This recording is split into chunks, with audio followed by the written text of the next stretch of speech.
All right, man. Peace. So now this will probably be my last video of the night, at least in reference to the news.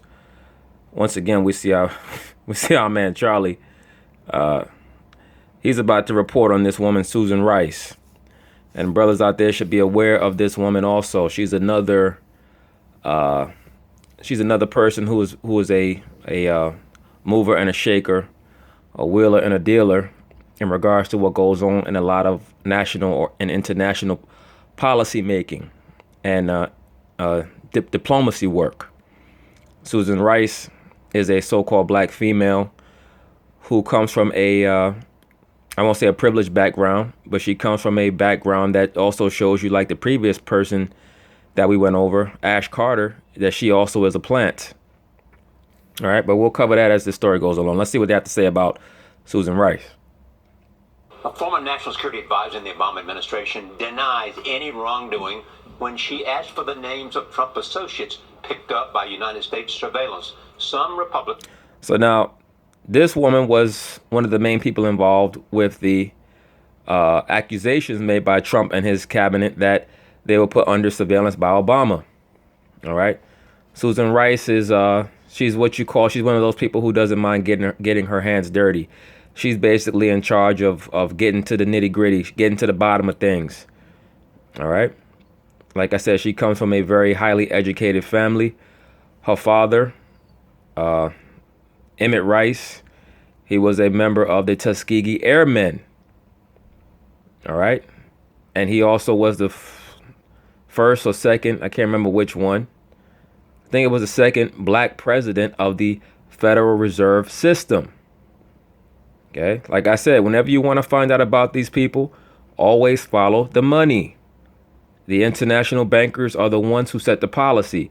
So when you see these affluent people on television, trace their lineage, trace their background. It always goes back to banking. All right. She also, like Ash Carter, is a Rhodes Scholar. That means what? She was found intellectually capable of becoming a worker bee. All right. And she also attended the same think tank. All right. Brookings Institute she attended.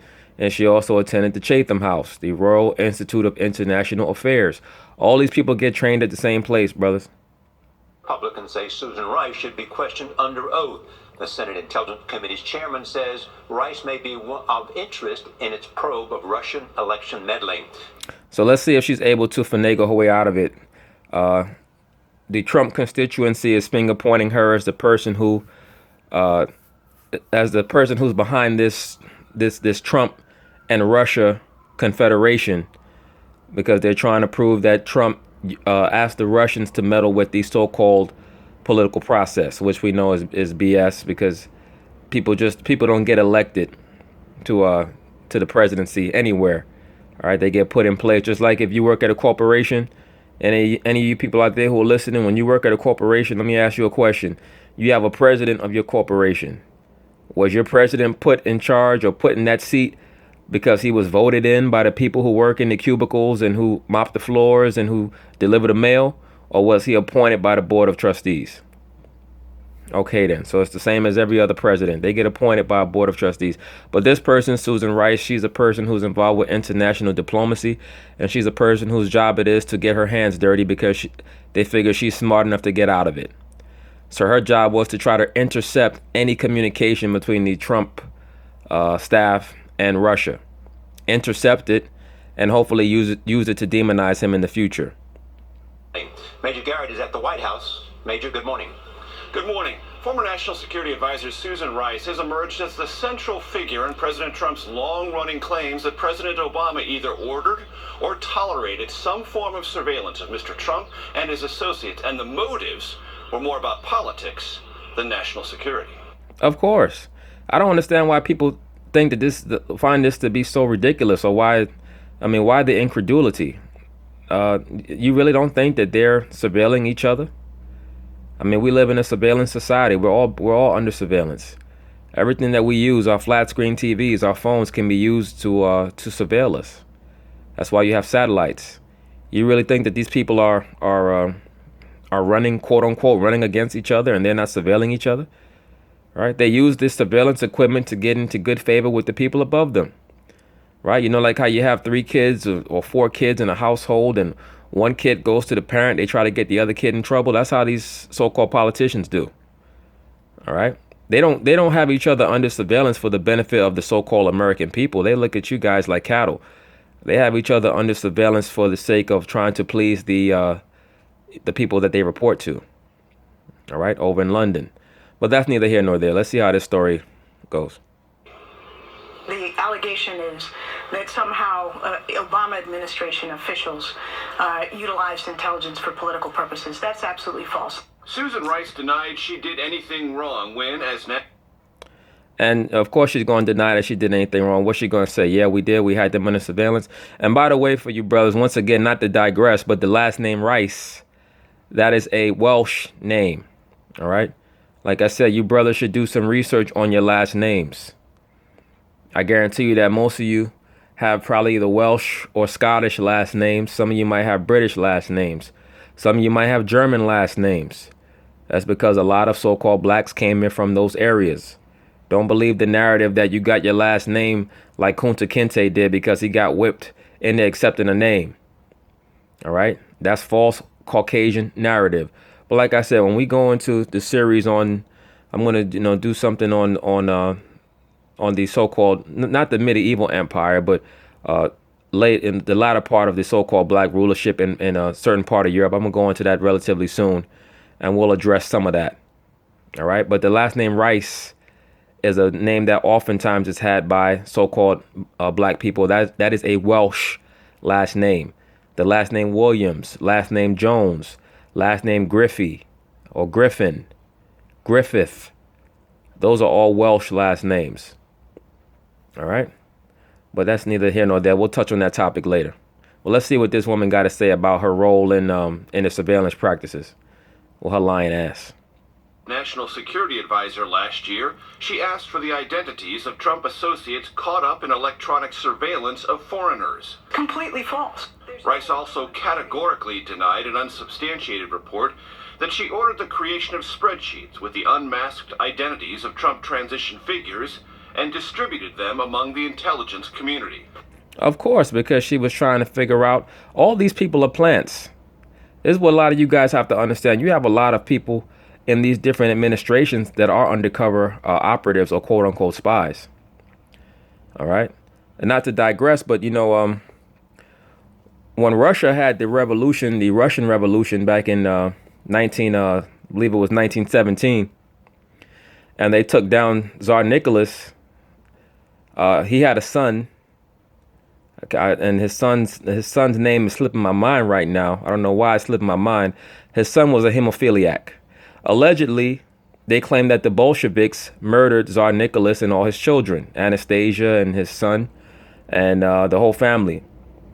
But his son later popped up in Poland as a commander in the Polish military back in the 1960s, going under the name Michael Golanowski, if I remember correctly.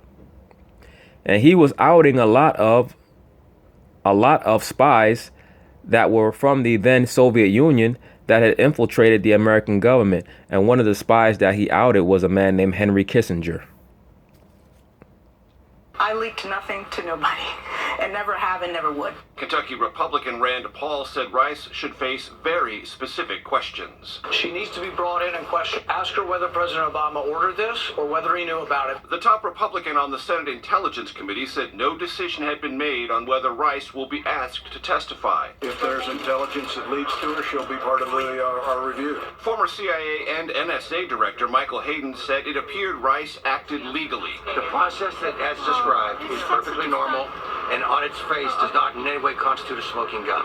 Questions about Rice's actions and motivations have for the moment overshadowed the 3 ongoing investigations into Russian interference in the 2016 election. Texas Democrat Joaquin Castro told CNN Tuesday evidence may lead to prison sentences for some in Mr. Trump's orbit. I wouldn't be surprised after all of this is said and done that some people end up in jail. I wouldn't be surprised either. Like I said, there's spies all over the place in these different so-called governments. Allegedly. All right. Everything I'm saying is alleged. Okay. Jail. CBS can confirm that Carter Page, a former foreign policy advisor to Mr. Trump's presidential campaign, was approached by Russian spies in 2013, long before Page's involvement with Mr. Trump's run for the White House. Page Nora is now part of the FBI investigation.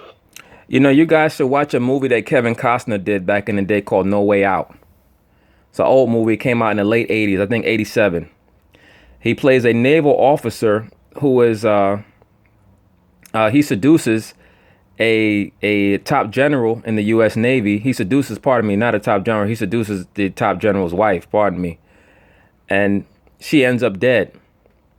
So now they're chasing him. And at the same time, they're trying to figure out who is the spy that has infiltrated the U.S. Navy intelligence. And Kevin Costner spends the whole movie running from these people because because the woman ended up dead. But he doesn't want to get framed for the murder because he was the last person to appear with the woman. And nobody knows that he's having an affair with the general's wife, the general played by Gene Hackman. So anyway, come the end of the movie, Kevin Costner finally escapes. And in the last scene of the movie, he goes back to his house he goes back to a house and he knocks on the door and he goes into the door. And there is a Russian interrogator there, like an interrogation room there. And the man in there starts speaking Russian, and so does Kevin Costner. So come to find out, Kevin Costner's character was actually a spy that had infiltrated the U.S. naval intelligence. All right. But this woman, Susan Rice, she's got all kind of suspicious activity about her. When I say suspicious, not saying that she's a spy. I'm just saying that she has she has the same background as the guy Ash Carter. All right. All of them have the same background. Oxford educated, Rhodes scholarships. All right. When you see those type of things, they all get put under the same programming. They all get dispatched out to different parts of the government to act as worker bees. All right. And her mother also had the same background. Her mother also was involved with the think tanks. And her father was, most likely involved in some type of MK Ultra program in regards to his daughter. Like I said, his father was the first or second black leader of the Federal Reserve. All right. Like that's huge. That's the American banking system, the private corporation that reports directly to the international bankers. Like I said, when you want to know about these people, just follow the banks, man. All right, Major, thank you. North Korea's nuclear... So that's it on that. Now they back to talking about North Korea. But I just wanted to touch on Susan Rice real quick. I like to touch on certain people that I think their brothers should be aware of or just be knowledgeable about. All right, peace.